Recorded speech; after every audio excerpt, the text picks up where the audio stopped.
to the flag of the States of America, and to the republic which stands one nation under God, indivisible, with liberty and justice for all. Roll call, please, Lori. Majeski, Here. Pittsburgh, Bangor, Here. Feinhardt, Here. Oakland, Here. Cowler, here, Amber, Here. Gilmore, Here. Pascal, Here. Quorum. Okay, on the agenda, we need to add New Dawn Linen Shelter under public hearings and special presentations. So. New Dawn Shelter. What is it? New Dawn Women. Scratch, New Dawn Shelter. I'll make a motion to accept the agenda as presented with the addition. Second roll first. All in favor? Aye. Opposed? Look over the minutes from the February 21st meeting. So, could I have a motion to approve? I'll make a motion to approve the minutes to February 21st, 2024. Second. All in favor? Aye. Opposed? Okay, we need the whole minutes from March 6th. I'll make the motion to accept the committee of the whole minutes. Do we have a second? I'll second.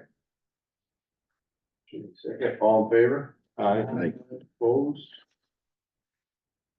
And the closed session minutes from March 6th. I'll make a motion to accept the closed session minutes. I will second with a correction. Or an addition that, the attorney for the courts appeared to be in the, that needs to be added. I will do that. Thank you. Do I have a motion to accept those minutes with the additions? Yeah. Oh, we got one, don't we? Yeah, sorry. All in favor? Aye. Opposed? General public comment. Jeff, I just want to speak on behalf of the road commission, thanking you guys for the support letter for trying to get funding for our new building. Appreciate it. Anyone else? Would everybody pass the minutes down the closed session minutes? Any questions or comments on the communications list? Administrators report. Okay, trial court funding reform bill 5392, extends a quickly approaching May 1st, 2024 expiration of the authority of trial courts to levy fees that constitute a key part of their operation funding. However, this bill is now tie-barred to a separate measure that actions of the House Judiciary Committee. The companion bill 5534 outlines a plan for the State Court Administrative Office to conduct data collection on certain trial court costs and revenue sources and provide a report to the legislature with proposals to implement the Trial Court Funding Commission's recommendations from 2019. And the tie bar means both bills must advance together. Courts stand to lose nearly 50 million in operational funding annually if House Bill 5392 does not pass. This loss of revenue, if it's not covered by the state, it would fall on the counties to cover. And then there is a bill out there to help curb sheriff staffing shortages, and that advances to the Senate. It's similar to the MERS drop program. But it's House Bill 5203, and it would allow County Board of Commissioners to choose if retired county employees who work at the Sheriff's Department can continue to receive retirement benefits during a period of reemployment. So right now, if you retire and you get your retirement, your MERS, you have to be separated for so long. This would allow somebody that's retiring to come back and continue to work and still draw their benefits for the Sheriff's Department. So that is a good program and we support that. I do not have the millages on the agenda for approval for you because there's gonna be a tax amount change, it's gonna be a rollback. And I won't know those numbers until April, but as soon as I know those numbers, I'll finish that ballot language and get it to you for approval. I believe it's due May 14th to Lori, so we've got a little bit of time, but it should be, at the April meeting. I'm currently working on the 24-25 budget, and I've also opened the 25-26 budget. I am trying to be mindful of, we have the up and coming negotiations with all the different unions. We've got a Headley rollback. We have a 7.5% health insurance increase and a retirement cost increase. So I'm just getting numbers and different scenarios together. I did get a hold of the department heads yesterday for all of their software costs. And we are trying to get right now all of the wages and benefits situated so we can move forward and get moving with these negotiations too. Our audit should be back any day. Jenny and I had our last meeting with Roxanne last week. Jenny and I also started a Fiscally Ready Communities training series last week, and the first class was on budgeting for fiscal sustainability. I'm going to start budget workshops on the committee of the whole. So I'll put a calendar together on that. And I'm gonna give you a budget overview at the April 1st committee of the whole. And that's all I have. Thank you. You're up, Marlena. I'll give it just a second to get this one done. Good morning. Morning. For those of you I haven't met, my name is Marlena Tierney. I'm the 911 director for the Stark County Central Dispatch.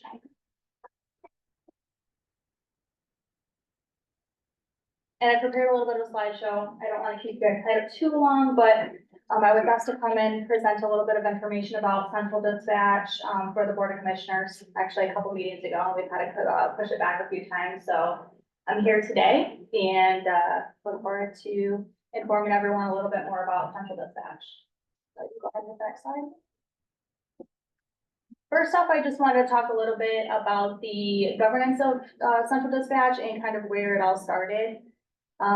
There's something called the Emergency 911 Service Enabling Act, and Clare County, as part of that act, has started Central Dispatch in 1990, and at that point, they created the initial 911 plan. That same plan has since been revised quite a few times, and the last revision was adopted in 2020. That was quite the process for those of you that were still sitting on the board at that time. But basically, we made a lot of changes to the technical side of how 911 is handled. The language hadn't been changed in quite a bit, so that was the biggest push for that change in the revisions. The operational control of Central Dispatch is assigned to the Sheriff's Office. So, and that's been since, I believe, 2012. And then the sheriff has since appointed a civilian 911 director. I've been in the role since 2016, so I'm coming up on 8 years now. And I just wanted to include this little excerpt from the 911 plan that's in place that reads: the Board of Commissioners, the sheriff, the 911 director shall all operate and manage Central Dispatch pursuant to the 911 Service Enabling Act. And then, of course, taking into account the county 911 plan and then the county policies and procedures. So it's kind of a team effort. And also, as part of the plan, it does specify that there is a 911 advisory board. Our advisory board meets quarterly. I did put the months up there that we do meet. And the purpose of the advisory board is to make recommendations to this board. It's consisted or composed of our emergency services stakeholders, such as fire department personnel, EMS, our law enforcement heads, our emergency management director, myself. We have a board of commissioner member, and we also have a citizen representative, amongst a few more that sit on that board. So we want to be able to make informed decisions, and sometimes we have to dig a little deeper than what this board would allow for us to do. So we kind of get into the nitty-gritty, and at those meetings, and then they can make formal recommendations to this board. So That's kind of the purpose. And then at those meetings, I also wanted to point out that I provide a budget report at each of those meetings. Just so everyone kind of sees where we're progressing along, what projects are coming down the pipeline and so forth. And then I also give a operational briefing that kind of talks about our staffing and any important things that are coming up, so. That's it for that slide. Of course, along with governance, we want to talk about funding. Central Dispatch is kind of unique in that we don't get any funding from the general fund, but we have multiple revenue streams. We'll talk a little bit more in depth about some of them on the next slides, but I did want to point out our current budget is a little inflated this year because we have been saving out for quite a few years to be able to pay for a expensive radio project. And we're hoping that that'll be completed this fiscal year. If not, it'll be pushed to the following, but we're still waiting on final numbers for that project. So that is a big chunk that is not normally in there. It slowly builds. Go ahead to the next slide, please. So first I'll talk about the millage. Our current collection is 0.350 of a mil, and it'll be collected through the end of this year when it expires. We will be seeking a millage renewal on the August ballot. And the purpose of that millage is to fund Central Dispatch, and that can be used for equipment or whatever the operational needs may be.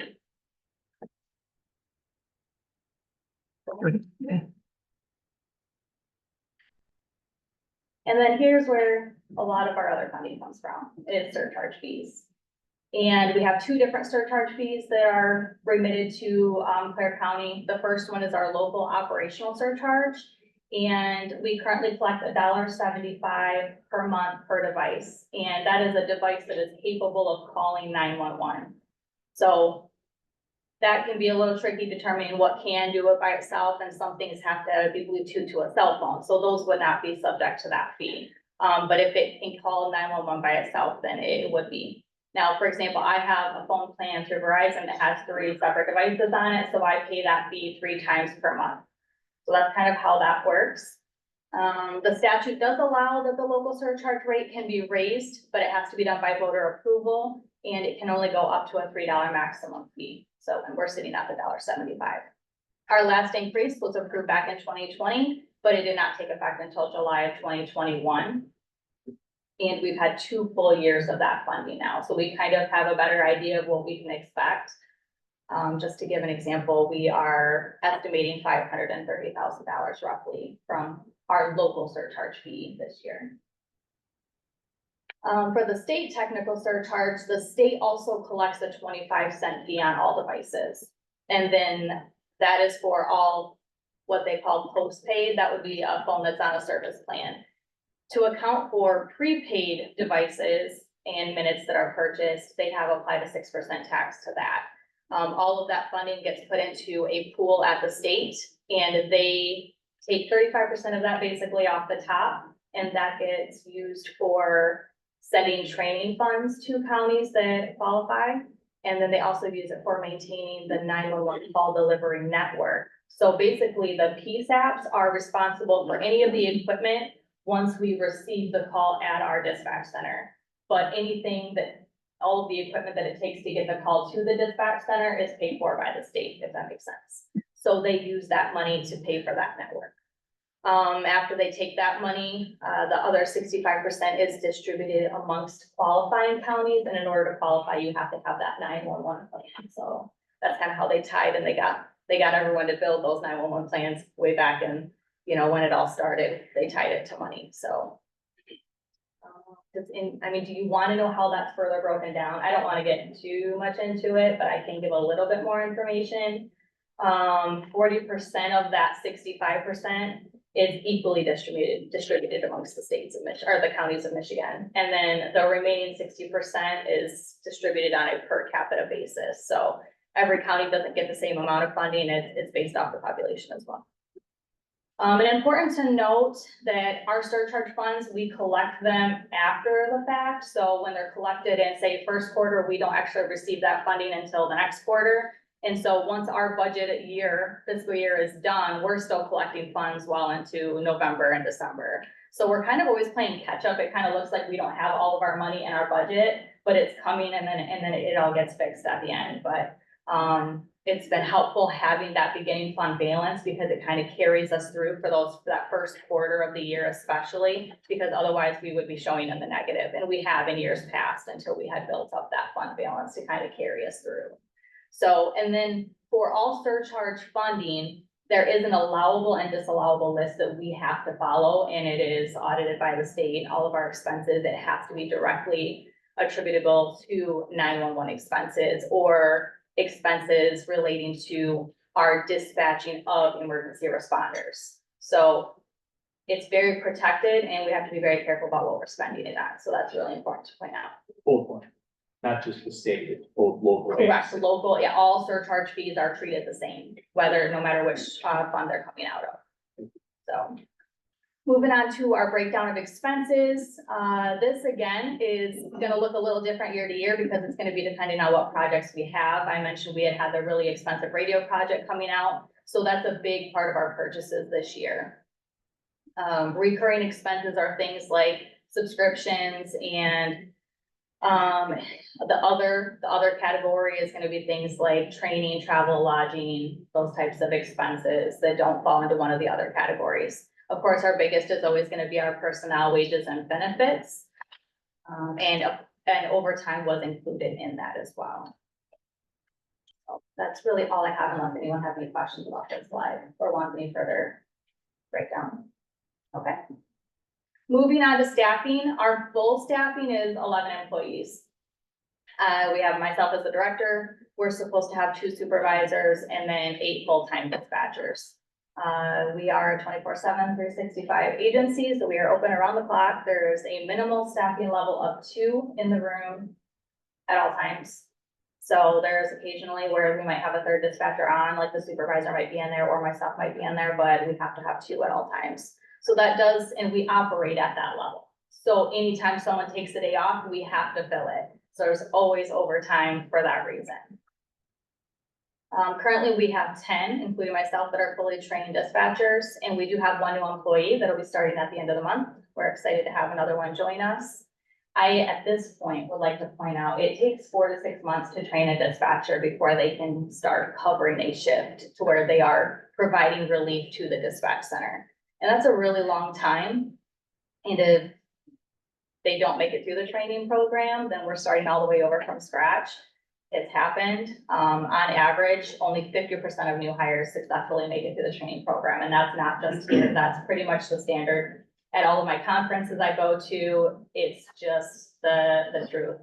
To combat that, I personally make an effort at the point when I am hiring to be as blatantly honest as I can about all of the negatives that come with working for a 24/7 agencies. The shifts, how the shifts are selected, who gets to bid shifts and things like that. Anything that might come off as a negative, I try to put that out there so they know what they're getting themselves into and there's no surprises. And the one we're hiring was a CTE student. Yes, yeah, previous CTE student from the criminal justice program, which is really exciting. So, Did they intern in the dispatch Yeah. center before? When they were in during high CT? school. yeah, So during CT, they were in there, so they knew, and they saw it, and they realized and they accepted. yes. Understood, that's good. Yeah, it's been quite a few years since she was in school, but yeah, she was one of our earlier CTE students. And then I do have one dispatcher, who's been with us for almost 21 years, and she'll be retiring in May. She's put in her official notice.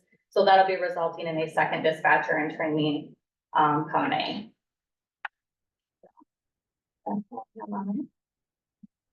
I did want to talk about our duties and responsibilities. Of course, there's the things that most people would think of. We're answering 911 calls and non-emergency calls. I did put some stats up there as far as how many calls were taken in the 2023 calendar year. You can see there were over 15,000 911 calls, almost 26,000 non-emergency calls, and these are just incoming. So of course, there's a lot of outgoing calls as well. And then we do receive text to 911 in Clare County. It's not utilized very much, but almost the entire state is capable of receiving text messages to 911 now. So I always like to put that information out there. Of course, we would recommend or we prefer a voice call because we can get a lot more information a lot quicker. But there are certain situations to where texting is your only option. And it's just a really good tool to have out there and make people aware of. However, we cannot receive images or emojis. It's strictly text. So We dispatch, of course, for 3 law enforcement agencies, the Sheriff's Department, Clare Police Department, and MSP. We have 5 fire departments in the county. 3 of them are medical first responder agencies. We also dispatch for animal control, DNR law, and DNR fire. And then we support MMR crews as well as they're checking into service, responding to the medical runs in our county.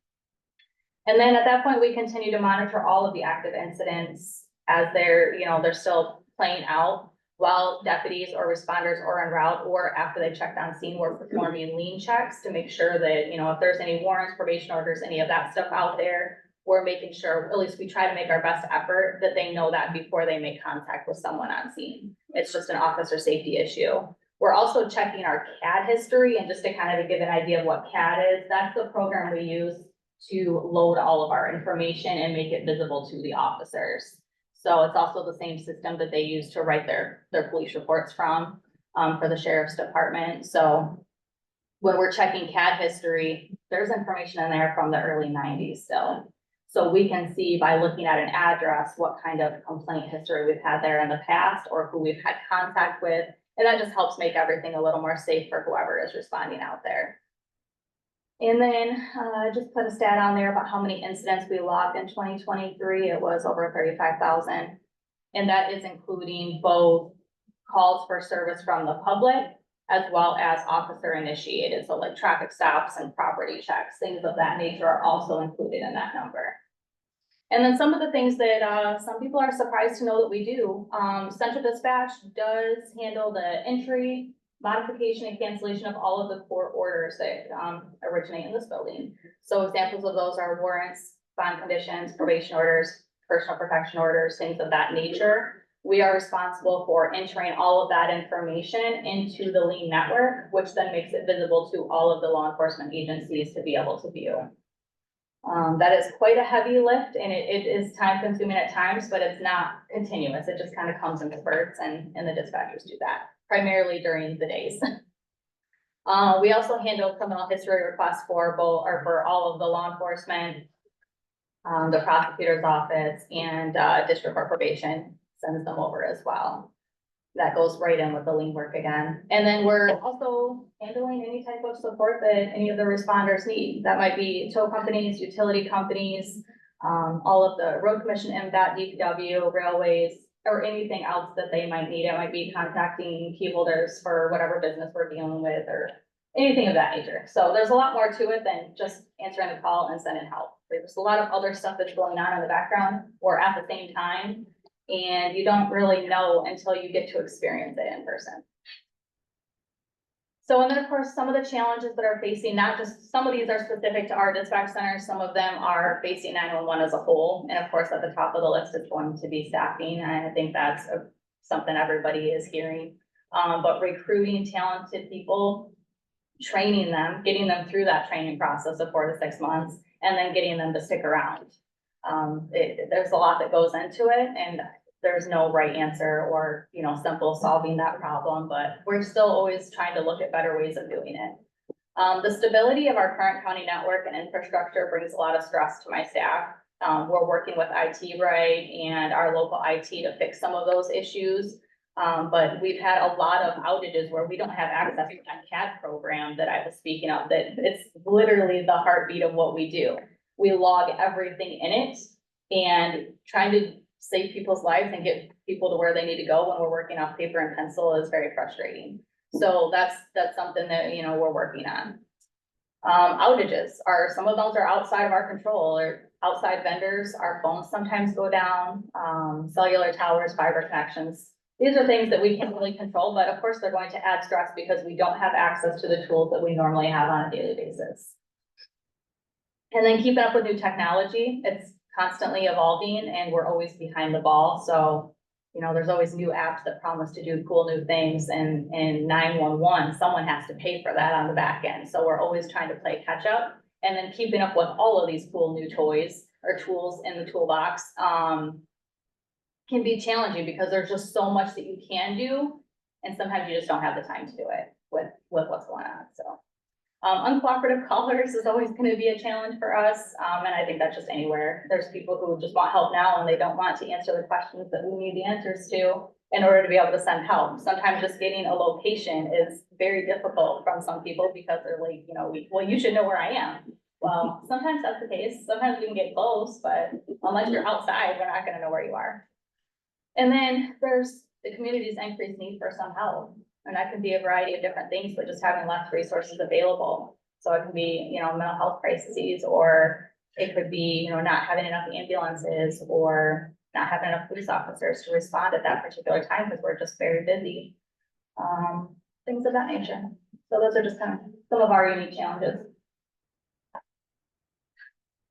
I've brought up the radio project a couple times, but we are replacing the consoles, that are in the dispatch center, and that's how we communicate with all of our responders. It's a very large project. We're still waiting on final numbers or quotes to come in for that, but it's been a project we've been working out to for a couple of years.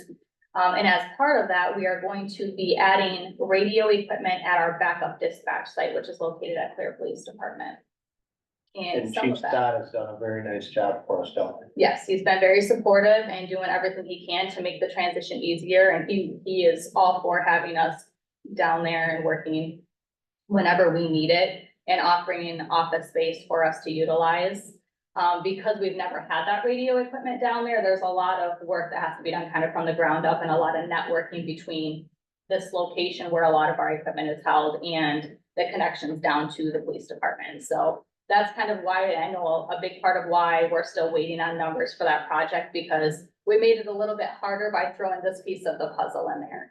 But in order for us to truly have a backup site, we need to be able to have full access down at that location, rather than using little portable handheld radios. The other project that we're planning to complete this year, is the completion of an address point GIS layer, and this is just something that would be added to our mapping system that is gonna help us identify where people are, so. That's something we thought we were gonna have done last year, because it was part of a grant, but unfortunately, they weren't able to complete the layer within the time period of the grant, so it never got completed, and even what was given to us wasn't correct in some cases, so we need to kind of start over and complete that. And then for fiscal year 25, some of the things we're gonna be looking at, is an upgrade to our dispatch phone system. I actually have a meeting next month. We are part of a multi-node system, so in order to save money, we have teamed up with other dispatch centers. So some of you may be familiar with Misiola Consolidated Dispatch, Mason, Oceana County, our Consolidated Dispatch, Newaygo, Lake, Gratiot, and we're looking at adding another as well, potentially. So in doing so, we have increased redundancy, and we also have cost savings. So we're looking at, it's now time to refresh the equipment that is currently being used. So that's what we'll be looking at. We're still getting quotes for that right now. And then increasing the capabilities of that CAD software that we use. We need to clean up some of the databases. Like I mentioned, we've been adding information to it since 1990, 1991, and some of that just needs to be cleaned up to make it work better. And then adding some features, like we would like to have our mapping actually part of that software so that we can share it with the responders. Whereas right now our mapping is attached to our phone system, which is a closed off network. So we can't, you know, we can take a picture of it on our phone and send it to them and say, this is where you need to go, which we've done. But we can't just send it to them like right through their in-car computer. And that's something we have, that's available through the software now, but it's about the money, you know, I think just. Money and development. You have- $27,000 for that to add on to it, so that's something we're looking at in the future. And by doing the layers, we can use those layers to build into that mapping program. Our vendor will use those, so. And before this meeting, I had asked some of my dispatchers what's one thing they would want, you know, the public to know about what we do, and it's just, their answer was, go ahead and click it again twice, I think, how quickly the atmosphere of the room can change and that they must adapt to it. So for some of you, you've been in the dispatch center and it can seem like, wow, we don't really have much going on in here, which is normally the case. And then like that, one phone call and basically create chaos in our world. Of course, we don't feel like it's chaos because we know what we're doing, but to an outsider kind of sitting in the room, they're just kind of like, wow, there's a lot going on. How do you, you know, keep up with all the different things you're trying to do at one time? So, we would love to have any of you to come in and see our dispatch center if you've never been in there before and be able to pick their brains about any of the equipment and get to look at everything. But that's pretty much all I have for you, but I would love to open it up to questions if anyone has any. I would like to make the comment that, 911 received a perfect program review.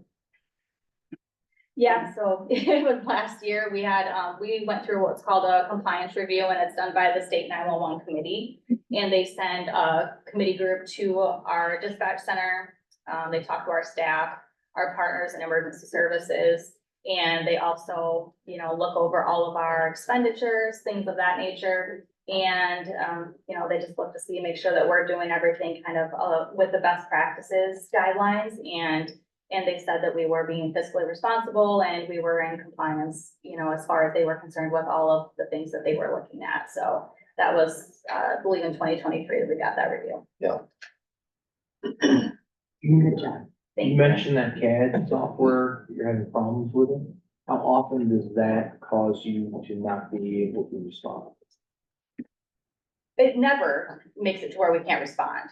It's just that you're not It's just, it responding. makes our job harder. Understood. Because we are working off pen and paper, and when we're working within the CAD software, when one dispatcher is making a change, the other, it mirrors at the other station, so we can constantly see any of the changes that are being made in the system. Okay. So when you're working on paper and, you know, using paper and pen, you can't see what your partner's doing, so you're kind of working with a handicap, you know? And you lose that information prior to getting to a scene where they're digging the information out, running people. All of a sudden, we've lost that capability of going into that But you're place. and still not knowing. responding and you're still.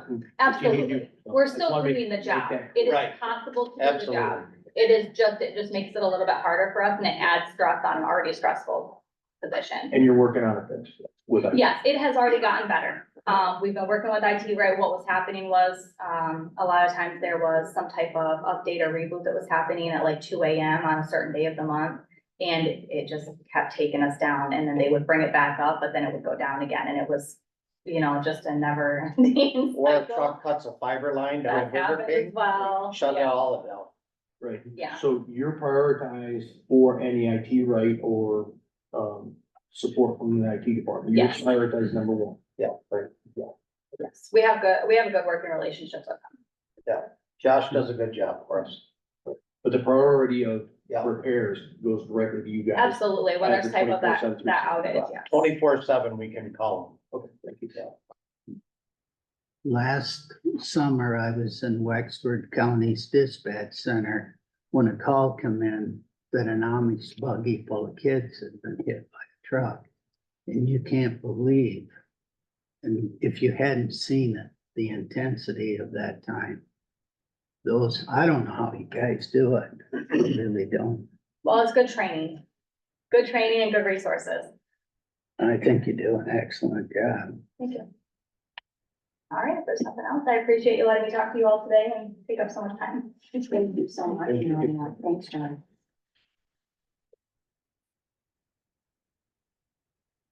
Carl? You're up. Oh, fine. And claim requires entertaining or photogenic, but I do sound like. Morning, everyone, we're back. Do an annual update on what the veteran services have been doing during the past year. This is similar to the same presentation we did last year, but I've whittled it down a little bit because of some companies done. But I want to mention, if through the course of this, if we throw out an acronym or an abbreviation to understand, please stop me. I've tried to catch all of them, but we're so used to it that it's second nature. Right from the beginning, I should explain, we are both CVSOs, and that's County Veteran Service Officer. And that is, there are other veteran service officers out that work for the veterans organizations, specifically for the counties. It's a separate accreditation that will go through for that. So if you see CVSO, you know what I'm talking about. Next slide, please. And again, that guy made that quote. Back with, George Washington. So we do try and respect that the fact that, the folks who may entertain possibly joining the military at some point are gonna see how veterans are treated now. And that might have a bearing on whether or not they decide to continue. And I do emphasize this, every time we give this presentation anywhere, we are not the VA. We get faxes with blood test results, we get calls wanting to change medical appointments, et cetera. I think, actually, I know what happens is folks will Google VA Clare County and they actually need to talk to a clinic down in Clare, but they call us. Or a fax comes through and then I just forward it on down to the clinic. But it is important to note that we don't have the resources of big VA. So when people call and say, well, you should be able to see this or that, no, we don't work for them. We're here to work for the county veterans. Okay.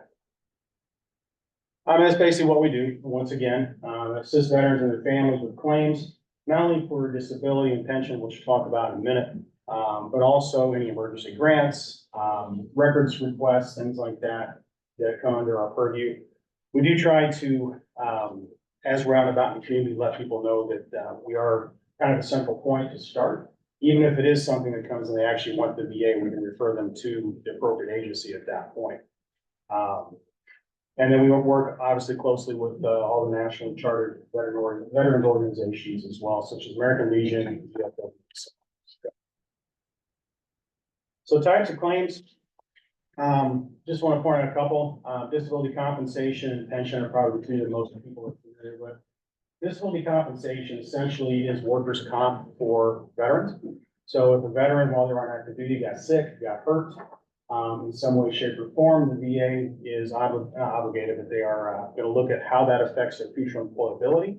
Then they come up with a percentage of disability. So you hear veterans talk about I'm 10% disabled, I'm 50% disabled, I'm 100% disabled, what happens to be is based on that future employability tied to whatever disabilities they might have.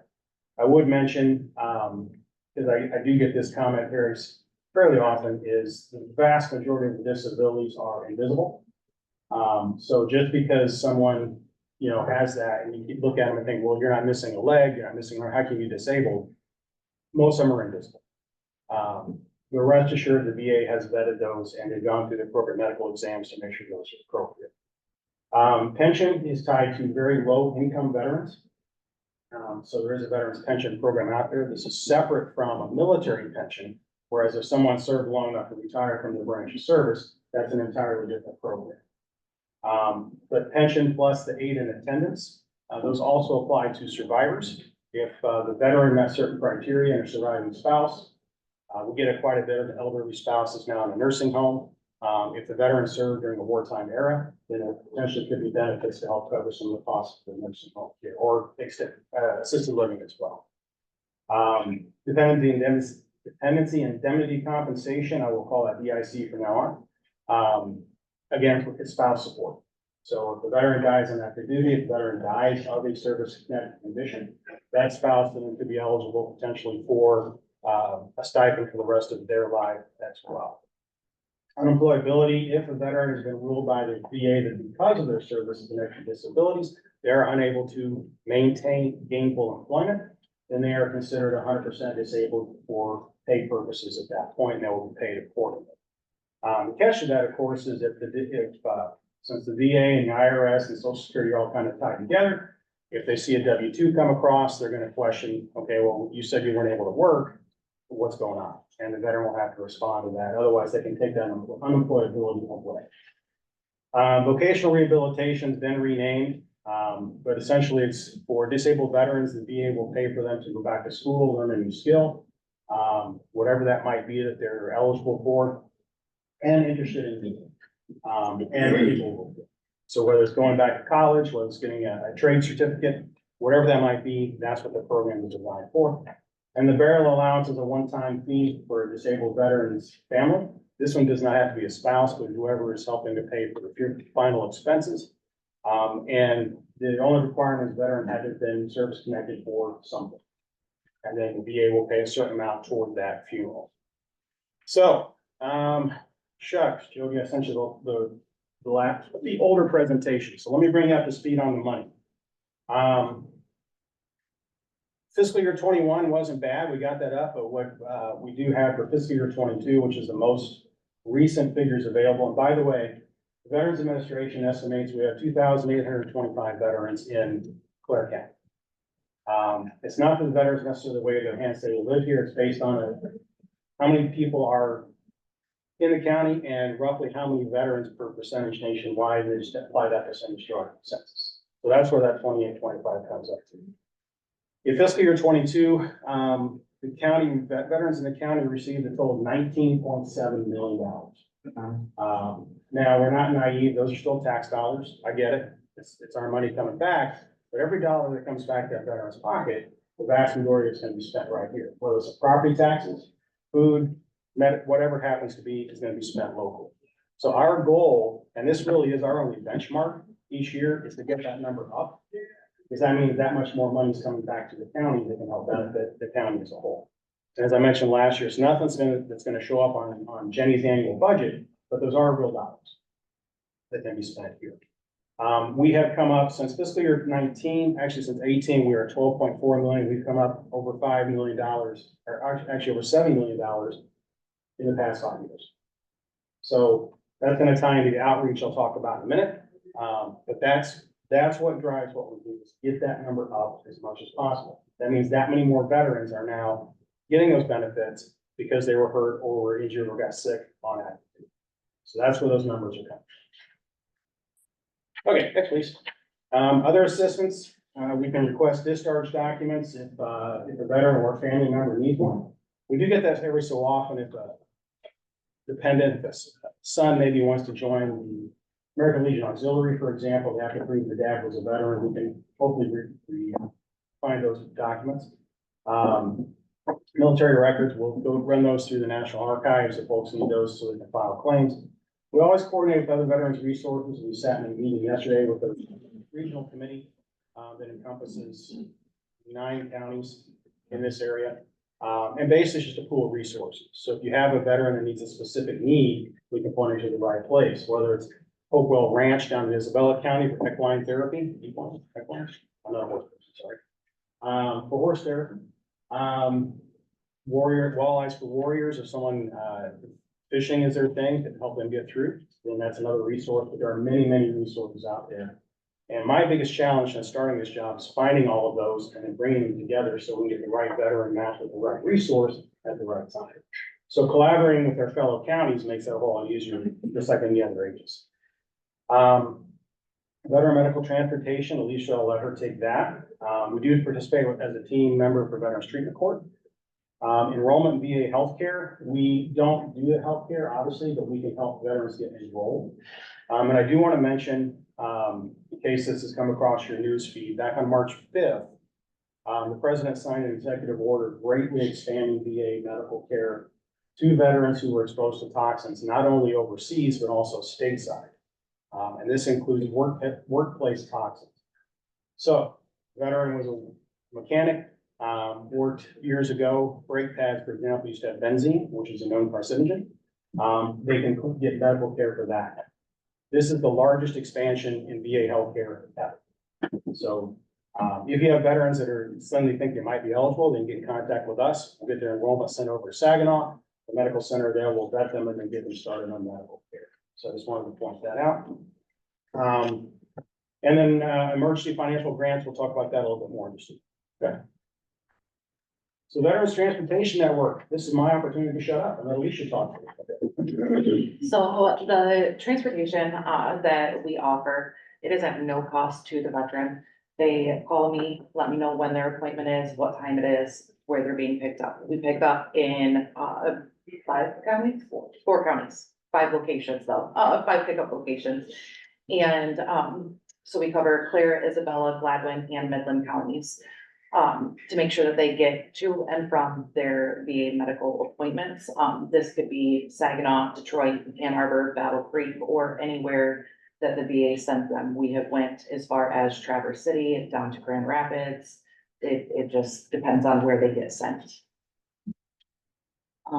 We go to the next slide.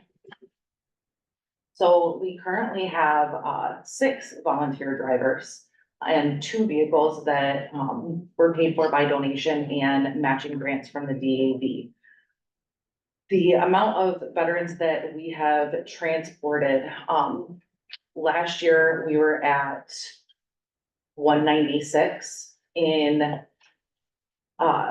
Calendar year 22, we did 147, and then last year we did 275. Including in this, we had, dialysis patients that we were taking 3 times a week. And then, we also have one of our volunteer drivers that has also volunteered to be a companion for our riders. What this entails is if any of our veterans have any procedures that they're going under anesthesia, they have to have a companion. Unfortunately, not everybody has family or friends at home that can ride with them. And so we were having to turn them away and try to find other transportation for them. So one of our drivers said, hey, if you need a companion or if they need a companion, let me know. I'll ride with them and make sure that they're taken care of. So our drivers are a huge part in this. All operating costs for the vans, gas, maintenance, insurance, anything that requires a payment is all covered by the Saginaw VA, so it doesn't come out of county pocket, it doesn't come out of county funds. And then I think I will hand it back to you. All right, next slide. So we'll talk real quick about the emergency grants and how this works. Soldiers Relief Fund has been around since 1899.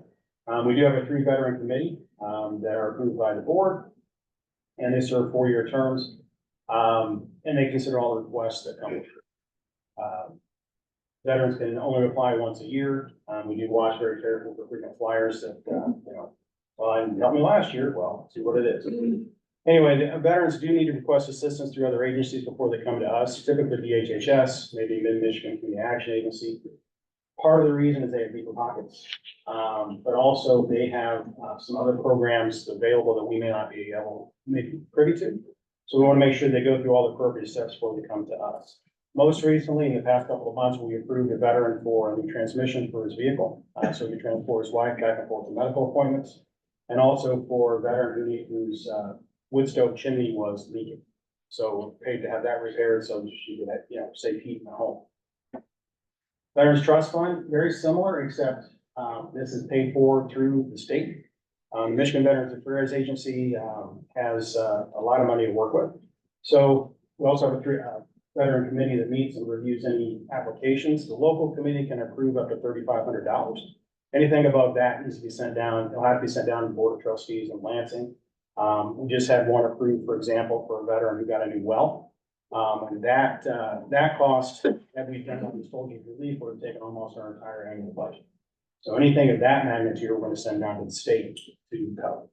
So, and that worked out very well. Once they approved it, the veteran got the well the next day. So it works pretty well. Burial allowance, we raised that. It was $300, but we worked it into the budget this past year to bump it up to $600. Because $300 doesn't pay for a whole lot anymore when it comes to the funeral. And honestly, that number had not been changed since the law was updated in the 1950s. So you all approved that. We bumped it up to 600, up to 600, and it doesn't always cost that much. It also applies to veteran spouses. So we do what we can to help with funeral allowances, but that, and it's after the fact. It's not before. So they bring us the receipt. They make sure they're eligible, and then we pay it out of county funds. Questions so far on any of that stuff? Awesome. Just a real quick reminder, Veterans Treatment Court, we do participate in that. I don't want to go over a whole lot because that's more Judge Farrell and Lisa Ashley. But there's piggybacks on the Recovery Court program. So we participate as best we can. If the veteran needs assistance, we're there to add that as well.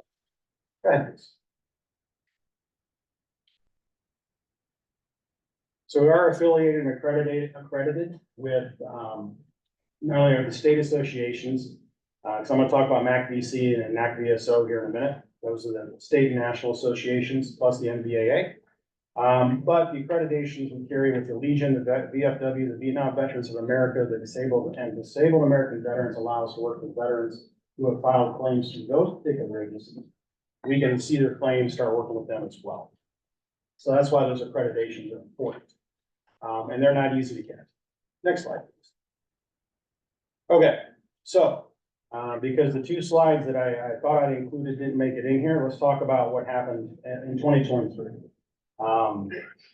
So I do want to point out one thing that, in the tail end of 2018, the legislature passed a law allowing for the County Veteran Service Fund grant program.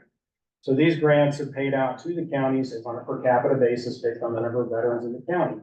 And we've been able to utilize those funds all but 1 year since. And this is how we pay for, the things on your desk, for example, that we put out. Billboards, the bus wraps, radio ads, newspaper ads, all of this comes from this grant and it's specifically designed for outreach. The other piece of it is it's designed for counties who don't have a VSO to create an office. Since we already have one, we're able to use it for these purposes and also for traffic. I say that because, again, every now and then a question comes up, well, I saw this billboard, how's the county paying for that? Well, you're not. The state's paying for it. Still tax dollars, again, I get it. But it's almost all through that grant. Plus, it covers all of our travel expenses. When you go to conferences, either the grant is paid for it or the MBA is paid for it. So there's that. But the whole point is to drive veterans into our office. The more people we get in, the more we can help with those claims. That 19.5 million, we can get that increased even more. So last year, Alicia and I went down to Lansing to the MVAA's 10th anniversary. We were able to meet with the governor, the attorney general, the secretary of state, and also the MVAA director. Talk a little bit about that. I attended the NAC VSO, or National Association Conference in Madison, Wisconsin. The important thing there is the keynote speaker was the secretary of the VA, Dennis McDonough. So hearing it right from the top was pretty impressive. And also he was very good about taking some hard questions, which was nice to see. Most of you know, if you haven't, you should look out in the hallway. The honor wall, the Clare County building was renovated. That was a team effort. 95% of it was Alicia. We also had help from Jerry Becker, from Carrie and maintenance, et cetera, to put that all together. There is room. We are going to expand one more time. We have a frame upstairs that she's putting together. We have room for about 13 more photos. And then we'll put an additional frame on the wall. So if there's anybody else, only requirement is we have to graduated from the Clare County High School.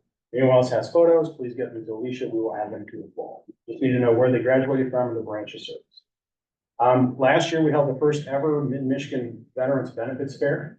Had that at Hayes Township Hall last July. Again, working closely with MVAA. We had over 150 veterans and family members attend. We're gonna do that again this year, in July, except we're moving it over to Larson Elementary.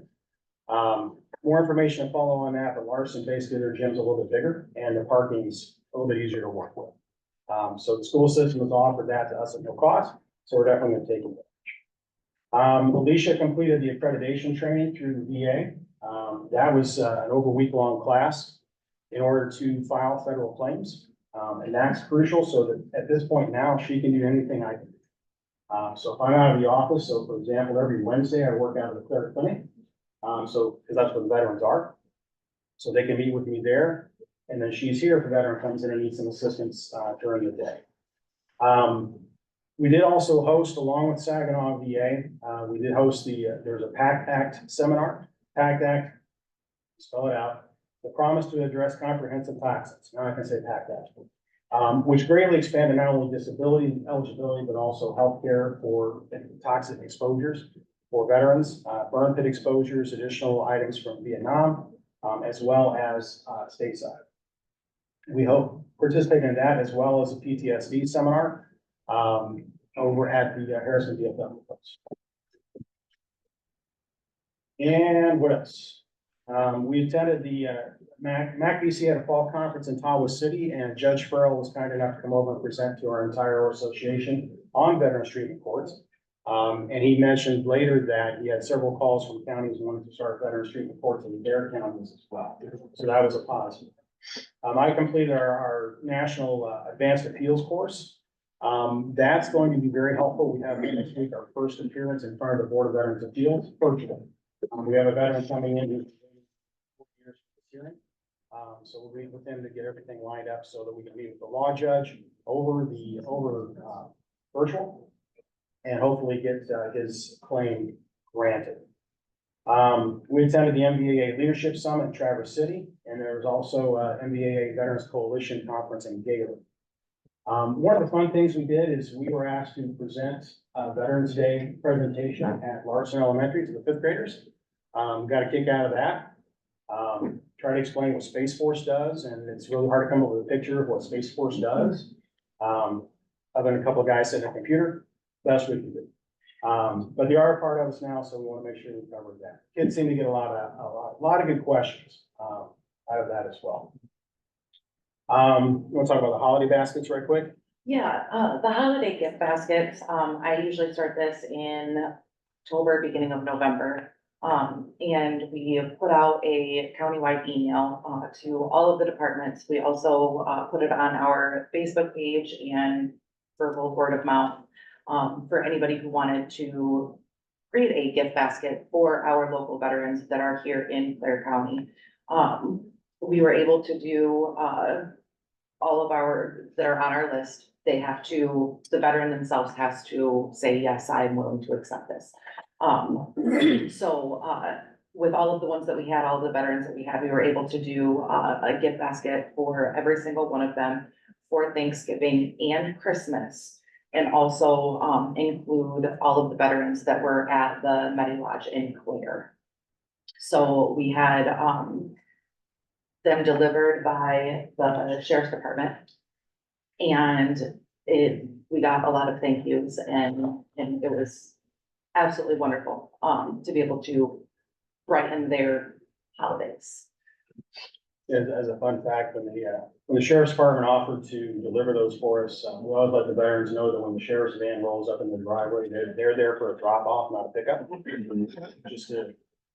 Just so they're safe when they come up, to do that.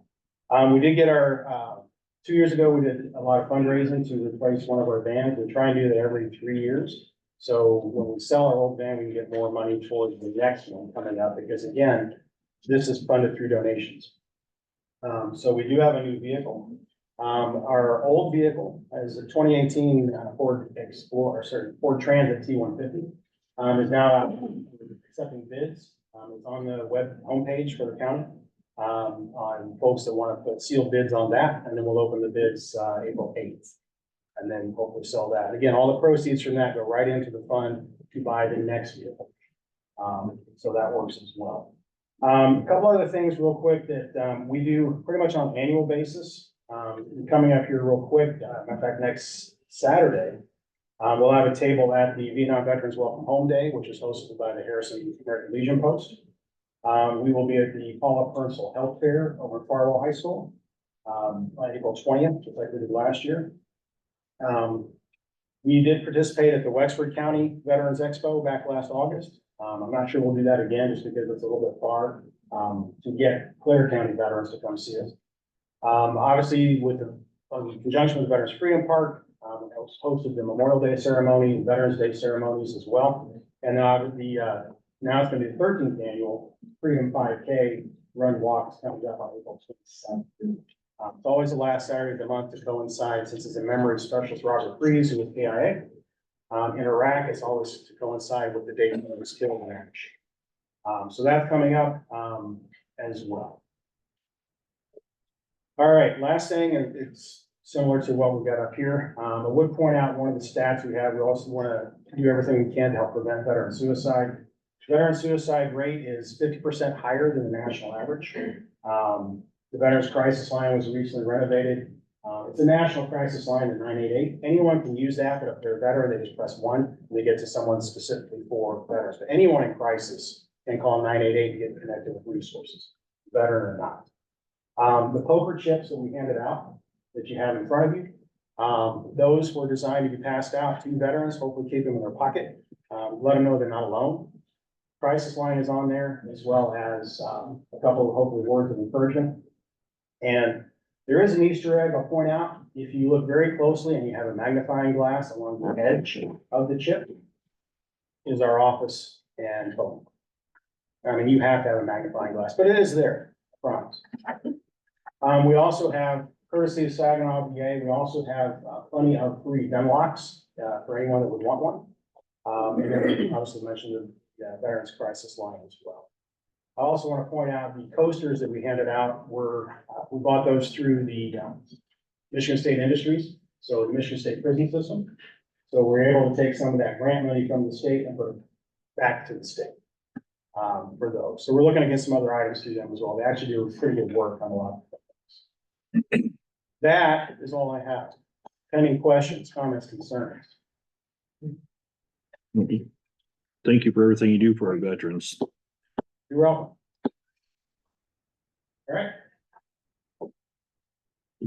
Thanks, Carl. thanks for your time. You bet.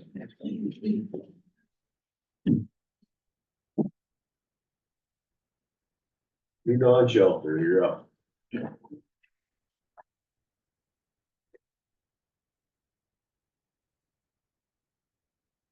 Morning, everyone. My name's Doug Lewis. I'm one of the co-directors at New Dawn Shelter. My name's Lynette Morgan. I work with them. I was fortunate to be part of the inception of New Dawn Shelter about 10 years ago.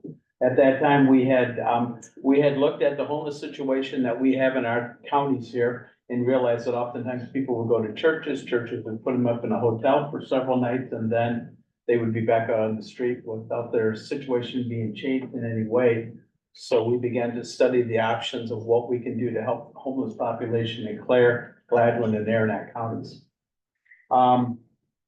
We visited a number of shelters, looked at a number of models and how shelters are developed, and came up with the idea that we wanted to remain a fairly small shelter. We're between 10 and 12 beds. We also looked at the fact that a lot of shelters had people spend the night and they'd get up in the morning, they would leave, and then the next night they would come back and spend the night, and then they would leave the next day, and after 90 days, they would leave and not come back. We really wanted to have an impact on our homeless population. So we decided that we were going to be a shelter in which people would come, they would be able to stay up to 90 days, but during that time, we would do some pretty intensive case management with them. We also looked at funding. A lot of shelters get state funding, but there's a lot of strings that come with state funding, and we really, because we're a faith-based organization, decided that we wanted to remain independent of state funding. And so we began to look at, this is a local problem, let's fund it locally. And so we have always been funded strictly from donations and grants from our communities. We've been encouraged on a number of occasions to increase our size to something bigger than what it is, but we find that the size that our shelter operates at is a very relational size. When you work with 10 to 12 people, you're more effective, we believe, than if you were having 20 or 30 people. One of the other things that came up with the size determination is because we're located in the city of Gladwin, there was not a lot of excitement about the idea of bringing a homeless shelter into the city of Gladwin, and with the thought that you're gonna be bringing people from all over the state of Michigan into our small rural community and attempting to help them.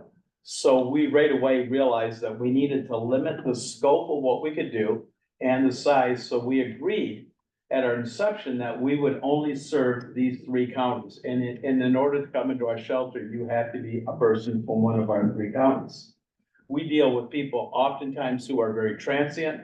I just talked to somebody yesterday who was from California, came in to meet somebody here on the internet, didn't work out, and wanted to just kind of hang out for a while.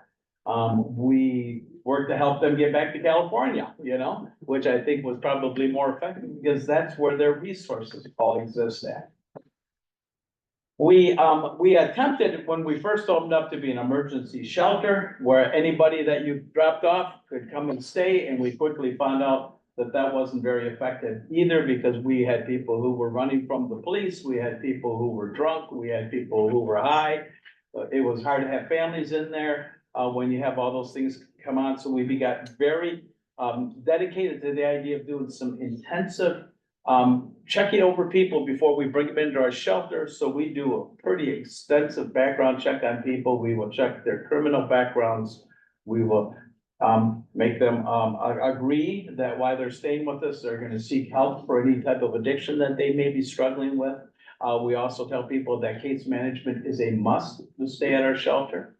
So we've got a reputation as being a hard shelter for people, but we also have firmly believed from day one that our shelter was there to offer people a hand up not a handout. I had the opportunity years ago to travel to Haiti. And, I'd done a couple mission trips there, and on my first trip there, I was talking to a Haitian who talked to me about how, starvation is a big item in their country. And, a group of Americans got together and decided, let's do this, let's just send them shiploads of rice. And we'll solve their hunger problem by giving them free rice. And so I asked him, how did that go? And he said, it really went well for about 2 years until we ran all of our rice farmers out of business. And now we are totally dependent on American rice. We don't grow our own rice anymore here. And we know what's happened in Haiti in the last couple of months has made the situation even worse. So we have always said that there are ways of helping people that can actually make their situation worse. There are ways of helping people that can make their situation better. And we've really determined from the very beginning, our desire was to leave people in a better place when we were done working with them than when they came into us. So we really worked on that. We've developed an extensive inquiry system with people. We get about 750 inquiries a year from people that are homeless. There are a number of people that we direct to shelters in their own region. I looked at last week, probably 3/4 of the people that called our shelter were from Flint, Saginaw, Bay City, Detroit, Wayne County area. And so we directed them to shelters that were in their regions. We also work with some people who are very anxious about coming into a shelter setting. So we do a lot of case management with people who never come into our shelter and try to work closely with other agencies to make sure that they get the services they need. We work very closely with Mid-Michigan Community Action Agency. We work with CMH. We work with the court system. And so we're not afraid to take somebody in who has a criminal background, but we're also want to make sure that that they're trying to improve their situation while they're staying with us. We are volunteer driven, which makes us a very unique organization. Our staff are all volunteers. And so we have to be careful not only to protect our guests, but also our staff members. Currently, we have a family with 4 children in it, which in our shelter world, there's nothing more interesting than having kids run around the house. It makes for a really nice environment for us. It's crazy too, but that's part of the fun of it. We really do try to focus on being a hand up to people and not just a handout. And that has been our core philosophy since the day of our inception. We just simply feel that we need to help people to be able to stand on their own feet, not completely independent, but being able to learn to be a person who not only draws from the community, but gives back to the community in the process. And we've been pretty successful in doing that. A lot of times people in Clare will say, well, we don't have a shelter here. And actually you do. We serve Clare County. Almost half the people that come to our shelter are from Clare County. The one county we rarely get people from is Aranac, but we get a lot from Clare and Gladwin, some from Aranac counties. And we're more than glad to serve this community. When we look at the different agencies that we work with Mid-Michigan Community Action Agency. That's the HARA housing agency that we work with to allow our guests to get help with their security deposits and even rental assistance up to 18 months if they qualify. We work with community mental health, as challenging as it is to get our guests in here at this point in time. As you all know, since COVID, it's the increase in mental health issues have been brought to the forefront. And so getting our guests into community mental health now is a little bit more of a challenge than it used to be. We work with DHS because our guests, most of them are in need of a bridge card. Most of them need insurance, Medicaid. And so we link them up with DHS if they're not already linked with DHS. So we work with a lot of different agencies to help them do better and be able to be successful when they move out. Our end goal is for our guests to get a place of their own. We say we're a 90-day facility. However, we understand that with the housing issues, not only in Gladwin, Clare, but in the state of Michigan, that can be a challenge. And so as long as they are working with us and not creating issues, they are working at getting some income. If they don't already have income, we will extend their time with us. We do work intensively with them with case management, so we're setting goals for them so that they achievable goals for them. And everybody that comes to us, the common denominator is that they're homeless. But what brought them to the place of homelessness is all different and unique for each individual. And so when we're doing case management, we really look at what do they need to be successful to get them out of homelessness. So I've been there for 5 years. So by the time I got there, they kind of had some of it figured out. But shortly after that, we went into COVID, and so everything changed. And so we are still trying to figure out how do we do business after COVID with the challenges that you all are aware of and see as we do too. As far as our funding, we are not state or federal funding, so all of our funding comes from fundraisers. And Commissioner Gabe and his wife actually participated in our golf outing that was hosted at Devil's Knob. Devil's Knob has hosted that for about 5 or 6 years for us. So we always do that in August. If you're a golfer and looking to participate, we don't have a date yet for that. We do a 5K, usually in the fall of the year. And then we are also supported by local churches, individuals, whether it's financially or through in-kind donations. Everything that you use in your household as far as garbage bags, paper towels, disinfectant wipes, cleaners, all of that we use as well, just to another level of that as far as what our need is for that. We are faith-based, and so we do take the opportunity to have different individuals come in and do devotions. And we have that set up, so almost daily we have someone coming in to do devotions. It's not mandatory that our guests go to devotions, but we do recommend and encourage them to do that. And then also the only time that the shelter is closed is on Sundays from 9 until noon, because our volunteers go to church. And so we want to be able to allow them to go to church. And so we encourage our guests to go to church as well. Do you have any questions? So how many did you accept last year? Close to 70 people came to our shelter last year. How many of those were from Clare County? Do you know? Last year was down a little bit. I think probably about a third of those people were from Clare County. The year before was at fully half. And the previous year as well. Do you have an estimate of how many homeless in Clare County? That's a hard thing to find. If you were in an urban area, we do a pit count every January, which we go out and we seek to look for homeless people and kind of get a general idea. It is difficulty because the federal government has changed the definition of homelessness, and it no longer includes those who are doubled up. So you either are living in a place not fit for human habitation by federal definition, or you're in a shelter, or you're getting out of a hospital or institution of some type. So it's a very difficult thing to know. We know that when hunters come up in hunting season in November, a lot of people are sleeping in their deer blinds and have to leave. And we see our numbers increase right about hunting season time. So it is an invisible situation. When we were opening up, I remember that I was sitting at a city council meeting in Gladwin. And somebody on the city council said, well, we don't have any homeless people here. There was somebody at that time living about 100 yards behind City Hall in Gladwin in the woods. But they're invisible. They really are invisible quite often. We know that at 10 to 12 beds, it seems to be a sufficient size to meet the needs of a lot of people in our county, our 3 counties. So it's a difficult one. Have you seen an increase in the need for homeless people needing help?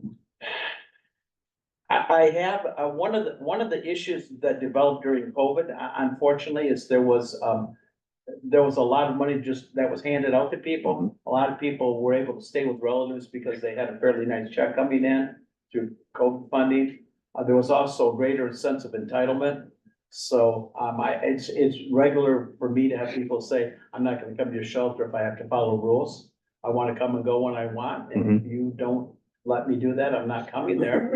So, yeah, so we have that problem. We also, there are a lot of people because of the disconnection during COVID who became very anxious about being around other people. And so we struggle a little bit with trying to help those individuals. I would say that our homeless problem is probably a little bit greater than it was. Our biggest issue for our counties is housing. I think you're all aware of that. It is during COVID, landlords were told by the federal government that they couldn't evict people during COVID. And so a lot of landlords were under a lot of financial stress because their bills continued to accumulate. And so, as soon as the housing market got hot, a lot of landlords sold their properties just because they weren't gonna get burnt like that again. And so we lost a fair amount of what we call private landlords. There hasn't been a lot of building in organizations like GLD. Some of the big management organizations are not building a lot right now because of housing costs. So we are under a real stress in particularly our two counties that I'm most familiar with housing. That creates more homelessness. I think one of the deterrents for people wanting to come into a shelter is, first of all, there's rules and regulations. And most people have lived however they want to live, and they don't want someone else telling them when they're going to go to bed, when they need to get up, that there's chores. They've lived a kind of a life of luxury, maybe. Survival mode. And so when we say there's strict rules, and we will do random room checks. We will go through your items when you come in. There's no drug and alcohol usage at all. We do random drug tests. And if for any reason you are caught with any of that, the likelihood of you being kicked out is pretty good. So we understand people coming in may have some of those issues, and we're willing to work with them, and we will work with them as much as anyone is willing to work with us as well. Thank you. What would be your number one need? Volunteers. We had about 24 volunteers working with our shelter back in 2020. We are running about 12 right now. People are very leery to volunteer. I think you find that in churches, find it in community organizations. People have become very untrusting of each other because of this disconnect that occurred. Meals on Wheels used to be strict. All struggling. It's a great opportunity to serve the people in our communities. I relate very well with homeless people because I understand that any one of us could have a number of circumstances in our life that could put us in jeopardy. And so I find there are a lot of people that I work with who are really great people that are simply looking for somebody to kind of help them figure out the direction they need to go in. And we really do stress, this is your life. You come up with a plan. We will help you achieve what you want to do with it. We will give you some pointers along the way, but I'm not going to tell you how to live your life. In the end, my hope is that people who come to our shelter become productive members of our society and feel like they're part of a community of people. These are great communities we live in. And to do that, even after they, I guess, move out, they can still come back. We have washer and dryer on site.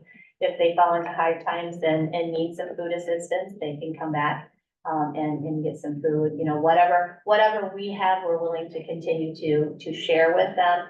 And if after 6 months, they are so inclined, they then can come back and go through volunteer training, and they can become a volunteer as well. And so we have had a couple of our previous guests come back and want to get back to the others, which is a great opportunity because they can speak directly to those guests, you know, with the issues that they're dealing with, and how they were able to get through them.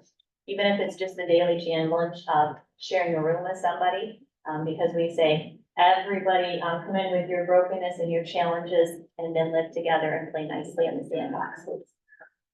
And we'll work out of our brokenness to help you. I do have some brochures if it's okay if I hand those out.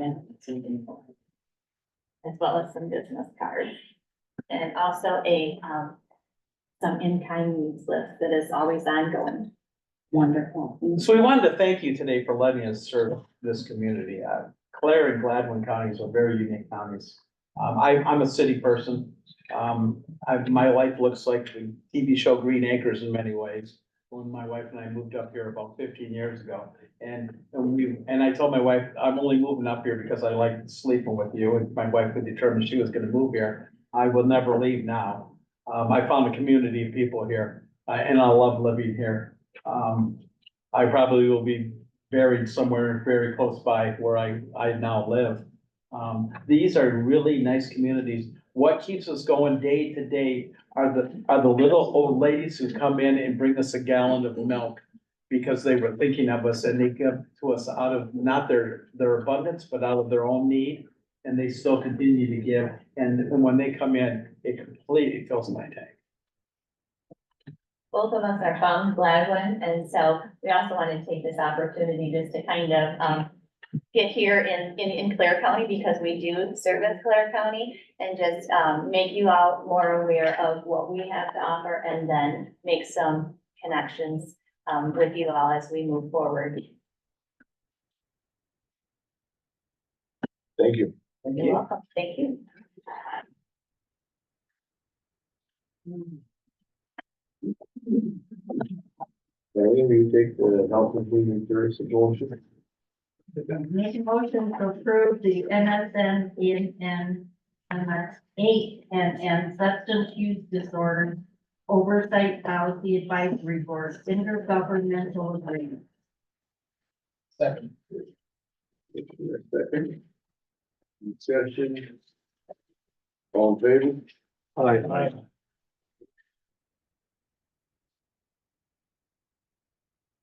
David, you take statutory finance committee motion? Motion to approve statutory finance committee meeting minutes, February 20th, 2024. The amount of 169,519.15. Minutes of March 4th, 2024. The amount of 170,836.44. Second. Second. Roll call, please, Laura. Copeland, Yes. Howard, yes. Amber Yes. Gilmore, Yes. Jeffy. Yeah. Pittsburgh, yes. Bacon, Yes. Feinhardt, Yes. Castle. Yes. Motion carried. Matthew, take monthly expenditures. Motion to approve the expenditures for the month of February 2024 in the amount of $3,602,151.13, with the general fund expenditures totaling $1,111,011.08. I'll second. Motion, got a second roll call, please. Pittsburgh? Yes. Majewski? Yeah. Feinhardt? Yes. Bacon? Yes. Gilmore? Yes. Howard? Yes. Copeland? Yes. Amber Yes. Castle. Yes. Motion carried. Dale, you take sale of property? Sure. To allow the county administrator to list and sell the Clare County owned property in red. I'll second. Motion, we got a second roll call, please. Majewski? Yeah. Amber Yes. Gilmore? Yes. Bacon? Yes. Feinhardt? Yes. Copeland? Yes. Howard? Yes. Pittsburgh? Yes. Castle. Yeah. Motion carried. Laura, you got anything for us? I do have just try to make it quick and update on, I wanted to update you on the, 9 days of early voting.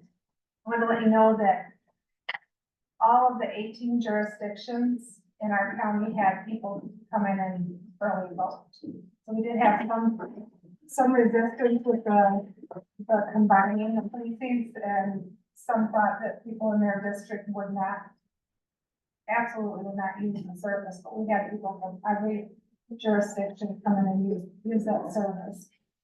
So that was good. I also wanted to bring a couple of cost savings to your attention.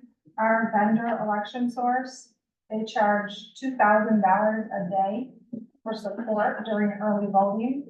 So it's $18,000 just to have them on call if we needed them.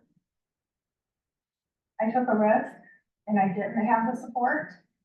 So we saved the $18,000. If something had gone wrong, we would have had to hand count the ballots at the end of the night, so it would have been more work on the staff that was working, but I knew the turnout was going to be low. So it did result in that we could do a hand count if we had to, and also we had a second tabulator as a backup. So I opted not to participate in the $2,000 a day. We do have an hourly plan, I believe it's $300 an hour. They dispatch out of Grand Rapids for the UP, whoever's available, and they prioritize their contracted people over the hourly. So we could have been waiting 6 hours or more for them to show up if we did have a problem if we went hourly. So I just wanted to bring that to your attention because that is a cost for every single time we have early voting. And the second tabulator was $6,000, but that wasn't included in the grant money that the state provided. So that was good. And I think that was all I had on early voting. Does anybody have any questions? Oh, I'm working on the final figures. I'll be doing that next week for you. Can you give an example of a problem they would solve for that $300 an hour, 2,000 a day? If there's a jam and we can't get it unjammed, they would come and fix it. Sometimes the equipment just splits, even though we have annual maintenance on it. Sometimes it does just split. In the past, what we do on election day, and we still do, every jurisdiction pays maintenance on their equipment. So in addition to the $2,000 a day, we pay annual maintenance on the equipment, which covers election day support. That's the same company. Same company, same vendor. We don't have a choice. Once you pick a vendor, that's it, that's the vendor. And, on election day, it's the same support. They're within, they guarantee within 2 hours of getting here. But we pay $300 to $500 a year for that support. And that's every year, whether we have an election or not, support and maintenance on that equipment. So I just wanted to bring that to your attention that is, an additional cost that we could possibly utilize in the future. I did take a risk this time because I knew the turnout was going to be low. I don't know what we'll do in the future. We'll probably talk about it as a whole group at the clerks meetings that we have. And we do have the extra equipment. Oh, in the past, on election day, the county has a tabulator that we could take out if there was a problem, which we've done before. And they could use our tabulator while they wait for election source to get there if need be. And if it's just a couple hours or something, we can put the ballot in the back. It's called the auxiliary bin and it's locked. And then once they come out and fix the machine, then we take those ballots out and run them through the tabulator on election day. Those are ways the problems have been solved in the past. But those are, and all the costs are going up for everything.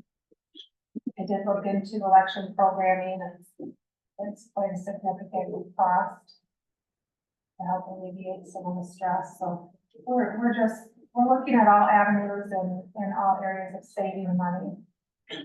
Lori, would you happen, out of curiosity, would you happen to have the, what it was cost per person to do early voting? No. I'm going to do the billing, so I'll know how much everything costs and then I can break it down.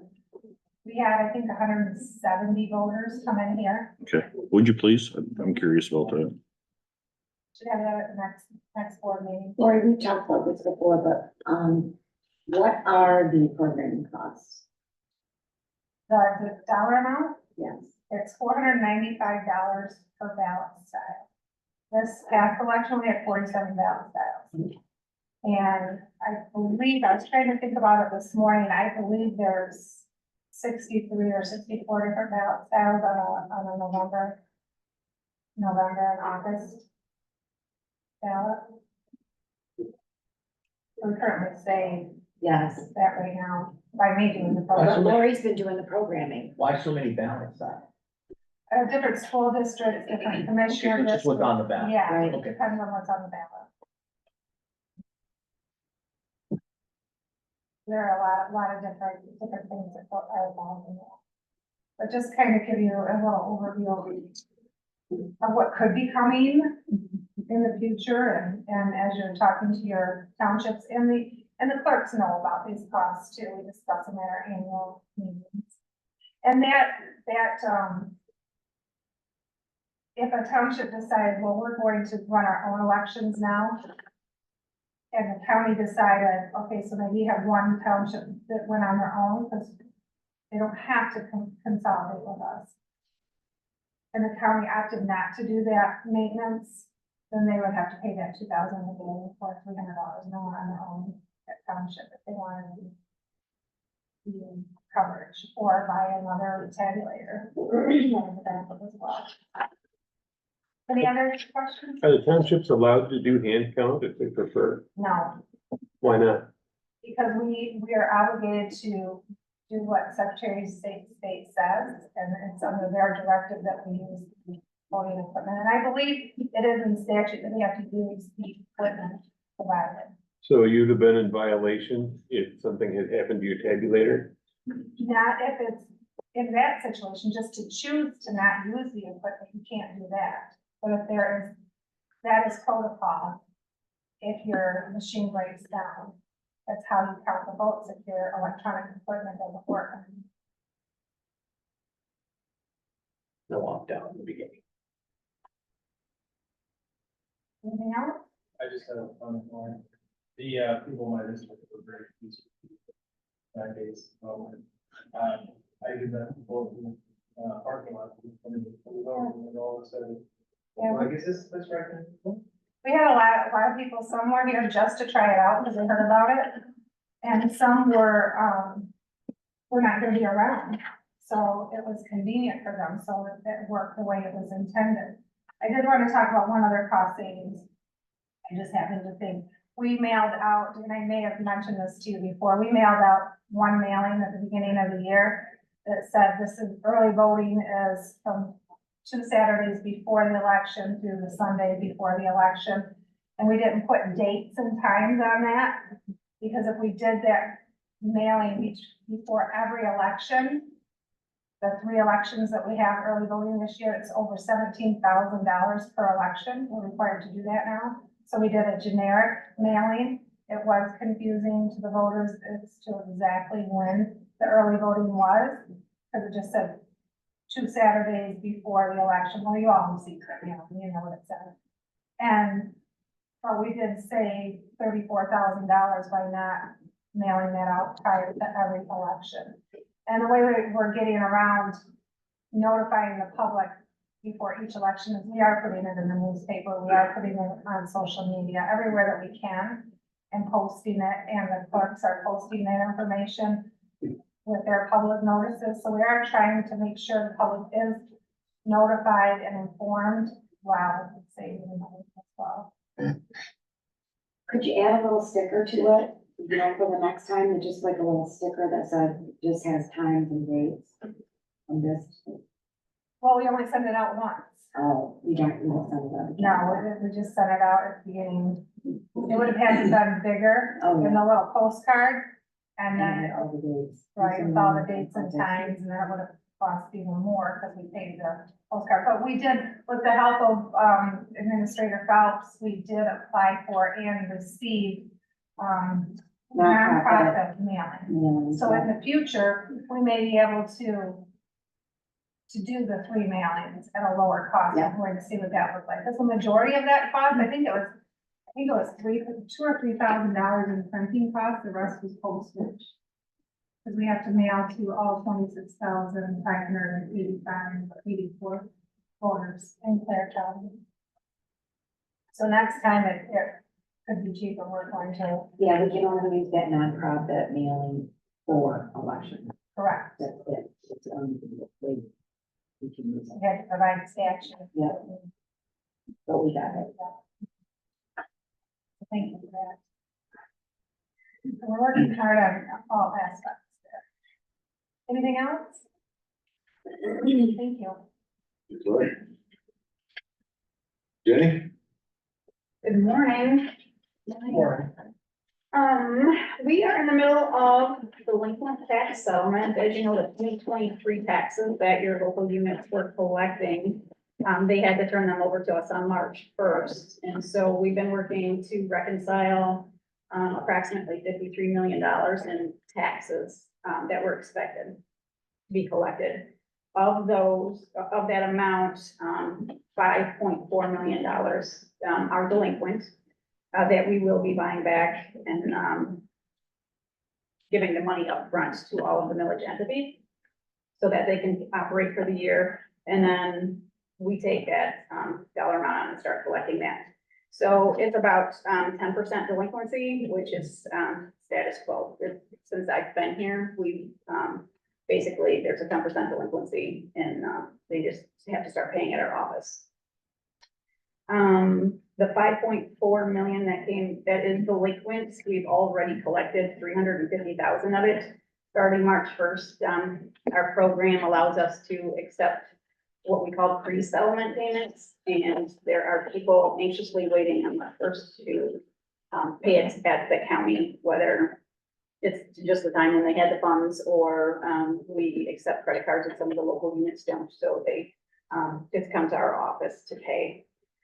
We have 3 active delinquent years that we're handling right now. With the 53 million that was expected to be collected, the county's portion that was levied is 6.3 million, which leads to about roughly, I think it's 450,000 that's delinquent for the county that I will be paying in April.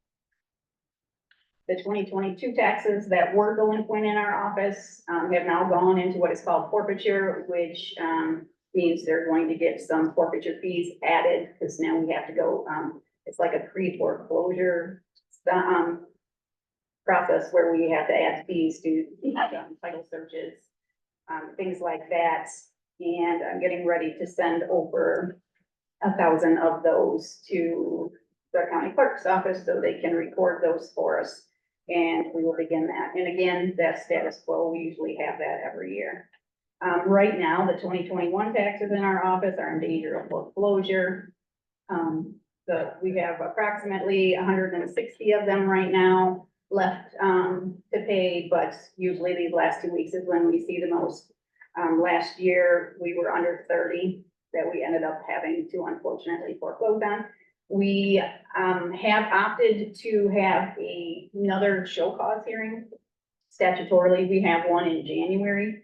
I have one next Tuesday, March 26th, and for people that are having trouble that we can do a payment agreement, they have to meet certain criteria. So next Tuesday, if you know of anybody, we are having that date. It's kind of a little confusing of when the actual last date is to pay those taxes because March 31st is on a Sunday, so they are allowed to pay on Monday, April 1st.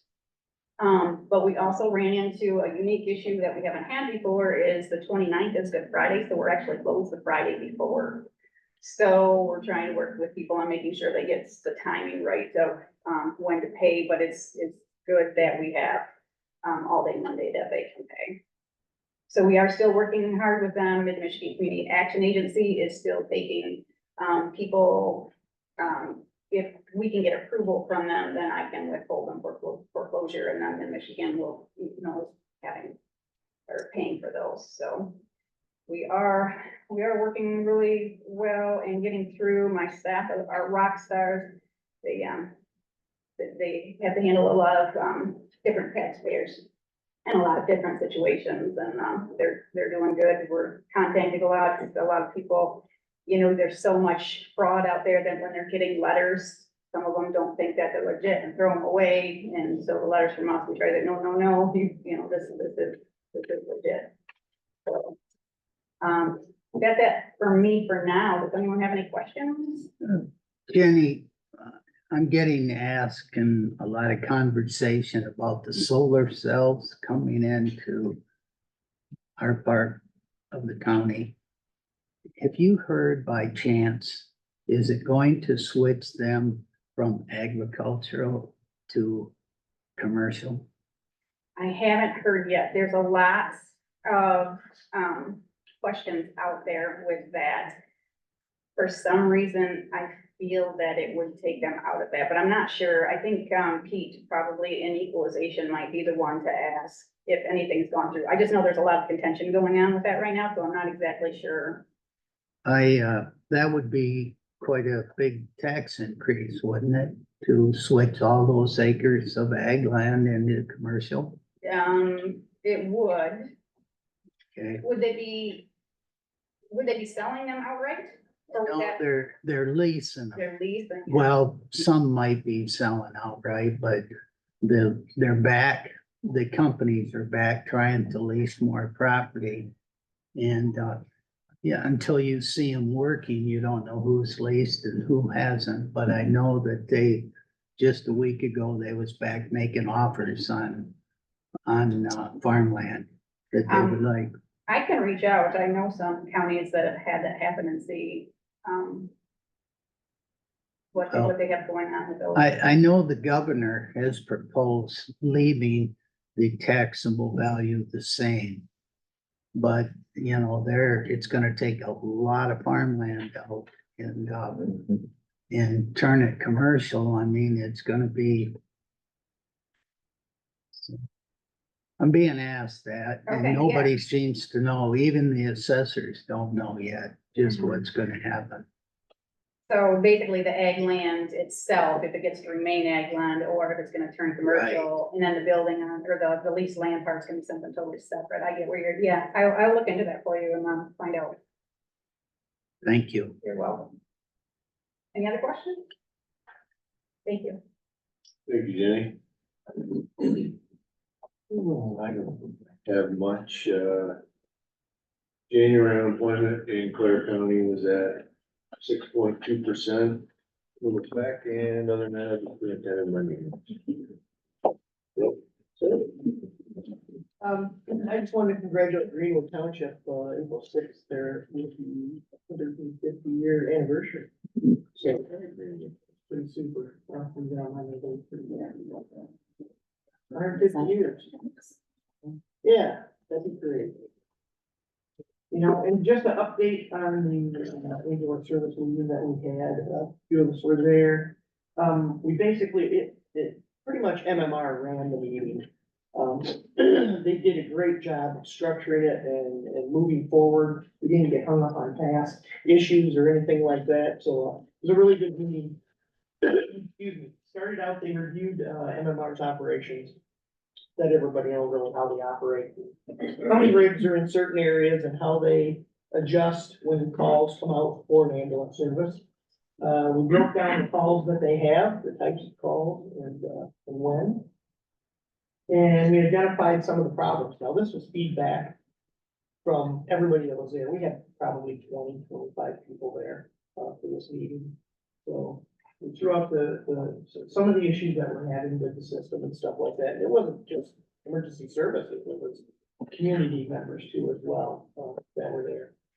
And then, I guess the next move is in a nutshell, is that MMR is gonna go and they're gonna collect some data on some of the questions and some of the problems that we brought up, and we're gonna have another meeting.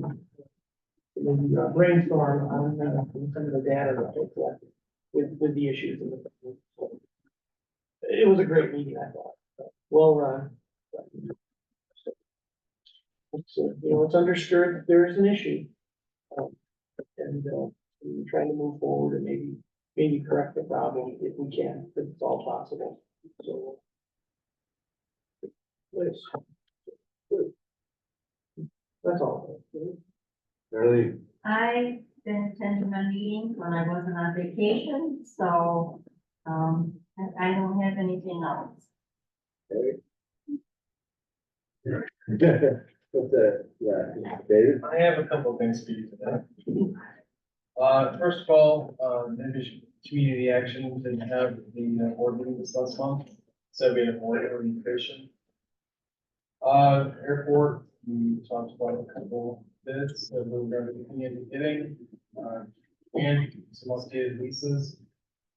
Hamilton Township has a very busy year. The first thing they did was they approved changes to their master plan. They're working on some new ordinances that they had to hold off on approving because they didn't post them, so they'll be in the paper this next month. They're also working on some upgrades to their building, helping them with rentals of walls, making sure that everything's safe and secure. And going to be adding some locks and some new cameras. They also discussed options on what they were going to be doing to potentially fund the upcoming fire contract. Talking between the villages and special assessments, and which would be better versus what is allowed under the law. As Dale mentioned, we had the first ambulance board meeting. Last week, there was a lot of community engagement on that. I've been talking to townships and the people in my district, and they're very enthusiastic about the potential changes that they're going to be making. There were some numbers that MMR gave us that I was thinking that I thought were a little concerning, but they can work on some solutions. Winterfield Township, we, as I said, discussed the ambulance. They also approved the spiller pay ordinance that we've been asking all the townships to look into having. And they also got quotes for some work on their cemetery. Cross Township had their annual budget adjustments, and they added a third. So. Thank you. Matthew? I attended my meetings. I have a question for Rick. Can you come to certain township meetings and just try and make those people happy that are consistently complaining about the transfer station? Yeah, I know you're not gonna make them happy, but maybe if you come, maybe we'll just calm down a little bit. the Eagle Group's already told them that everything's compliant, everything's one of the best, better cleaned around here. It's just had that one lady outcome to it. There was three of them there complaining. Was it? I mean, they live Oh, a mile away and. her friends are back from Florida. They can hear backup beepers from a mile away and your guys are being noisy. So it's commercial property, so please don't. Yep. I'll make to the next one. Good morning. So, obviously I'm attending all my meetings. Thank you for the road commission letter of support from everyone. We have our next airport committee meeting next Tuesday. And then, there's a thank you from the Hayes Township Board for the consolidated voting. We were very thankful for that. That's all. Okay, George?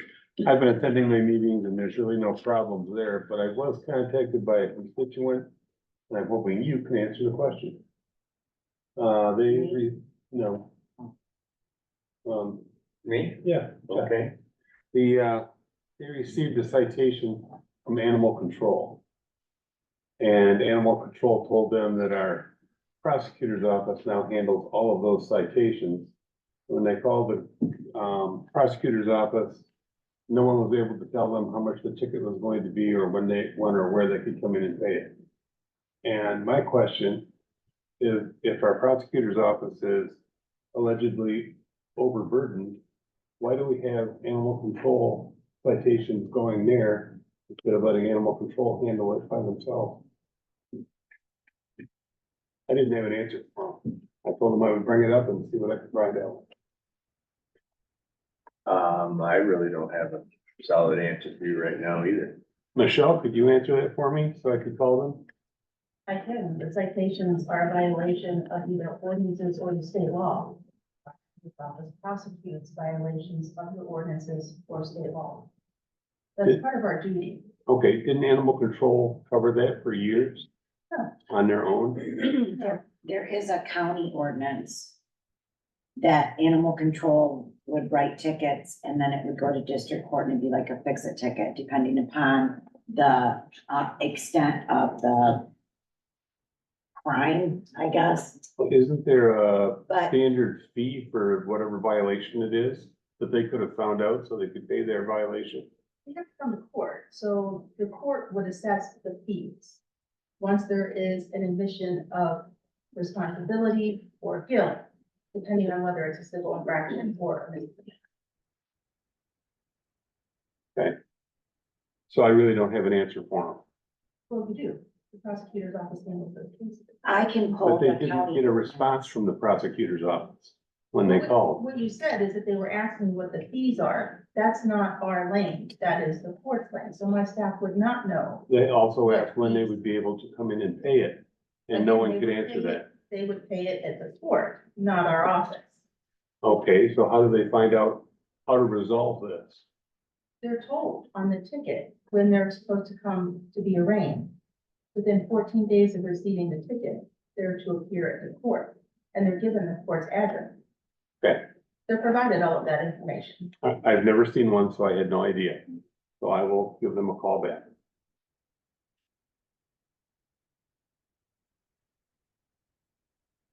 That's all I had. Thank you. Hey, George. Jack? Well, I'd just like to say again about the solar cells. It's pretty big activity down in Sheridan and Arthur, not so much in Hatton. But it appears like, well, I know myself, I've got, FedEx came in a week ago and handed me a contract they want me to sign. And I'm really, not interested, but I'm sure that there are others that are going to be. We have no idea how many acres of solar cells there's going to be. I think we heard from Sheridan up to 5,000 acres, did we? Yeah. That they was wanting to get. And Arthur, there's been quite a few signings of contracts with it. Big thing it's going to be is they need a lot of aggregate, which is gravel. And it's gonna be some competition between, I was told that the contract for Gladwin County, what they put out for a bid was 500,000 tons of gravel that they need. Now, I don't know if they, I've been looking at the ones on 46 that they're building, and they're just in the excavating business. They've been working for 3 or 4 months down there, leveling the land and getting ready. Now, do they put gravel underneath all the cells, or just how does it work? If it does, they're gonna have to come up with another way of doing that, maybe crushed limestone or something, but it's a big topic in those townships that are being affected by it, because it's definitely going to change the landscape of the area. If they put them in. Now, I'm not saying you shouldn't do it, or you should do it, or whatever, but it's going to be a major change to the landscape in those particular counties affected. And the price is going up and up on what they want to pay to lease it. So if anybody leases, I don't blame them. But anyway, we'll wait and see, I guess. Okay. Your turn. All right. I just want to talk about budget. I mean, we have very healthy budget, thanks to Lori and the hard work she's done. But in lieu of what's happened to our neighboring county, I mean, we have to stay laser focused on our budget, department heads, us commissioners, because we could end up quickly in the same boat they are. I mean, our budget's a living, breathing document, and we really have to stay focused on that. I mean, you just look what's going on in the state of Michigan, the economy and that. I mean, I'm very concerned, in the next coming years. So we gotta do our due diligence and make sure, our budget is solid, because we could be in the same boat our neighboring county is in. That's all I got. Well, look at the 7.5% increase on healthcare and the pension funding and all that, I think we are staying on top of, Yeah. but that's good. I totally agree with that. Because it is, I think this year's, that's gonna be our biggest battle, is keeping the budget balanced. I think so too. I do have concerns. I mean, I'm not gonna cry wolf or, sound the alarm, but we are actively meeting and doing things and putting things in place, and being proactive. So I'm concerned about the increase in health insurance. We knew that was coming.